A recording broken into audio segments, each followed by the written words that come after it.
And you can see there, that is an apology from Tim Cook, CEO of Apple. Apple's showing its human side here. It's sort of, actually kind of a little bit rare for this company, right? Apologizing for the mishaps with its new Maps app. A lot of apps in there. Steve Russolillo, my compatriot on the Market Beat blog, is here to talk about this one. Very interesting. Again, this is something that just came out this morning, right? The company came out and apologized for its Maps program on the iPhone. Yeah. So Tim Cook, the Apple CEO, put a letter on Apple's website, and it was very apologetic. I mean, he said the words, "We are extremely sorry about this." He said, "Fell short of our commitment to basically offer the best possible products that we actually can," and so. It was just basically a pledge that we're going to do better, and we're gonna not necessarily do anything substantial like repay people, but like they're going. We're going to fix it. We're going to fix it. We're going to fix it. Exactly. And yeah. so, but what was so interesting about this is that this is not the first time that Apple has done things that have sort of upset their customers. And I guess the big thing was last year, the whole antenna gate fiasco when they released the iPhone 4S, and there was a problem with the bumper on the phone. And so they actually reimbursed customers, or they sent them these new bumpers, but they never actually said we're sorry for this. Now here they are saying not only we're sorry, but we're extremely sorry. Yeah. So and this might not have been such a big deal, but for the fact that they dropped Google Maps and made a kind of big deal about the fact that they were going to do their own thing. We're Apple, we do everything great. We don't need Google. Do our own maps, and the map comes out and it stunk. Yeah. I don't know if it got anybody lost, I don't know.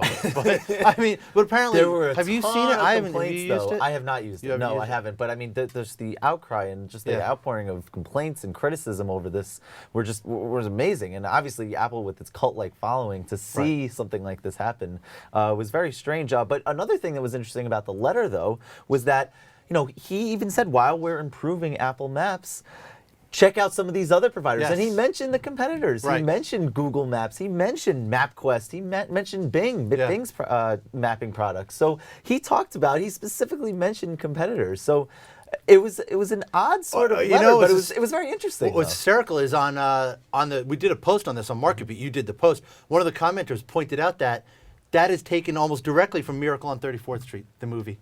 Really? Yes, before your time, Steve. I know you young guys. On 34th Street. Yeah, if your product isn't good enough, Santa Claus, he points points a mother to a competitor's store. It's just good business. It's just good. It wasn't me. It was a commenter saw it. Just good business sense there. Yeah. So look, Apple will get over this. Right. I mean, this is not the reason that the stock is plateaued. No.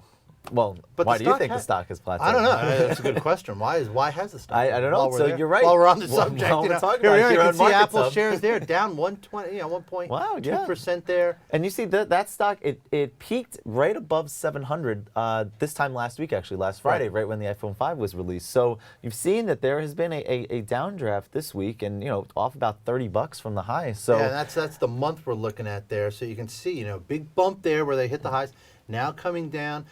Well, big picture, I mean, this stock is still up almost 70% for the year, and then, take on all those other gains that has throughout the year. So, but you're right, though. I mean, you're hearing calls, especially when a stock gets into the 700 range, is it topping out or not? And so, another member of the 700 Club this week is Google. Right. Not this month. Google got back there, and you can see Google over the last month, they're kind of going on a straight line there. If I were to put that line on a map, I'd say that's kind of a nice. You like that? Nice. That's pretty good. That's a pretty direct line to your destination.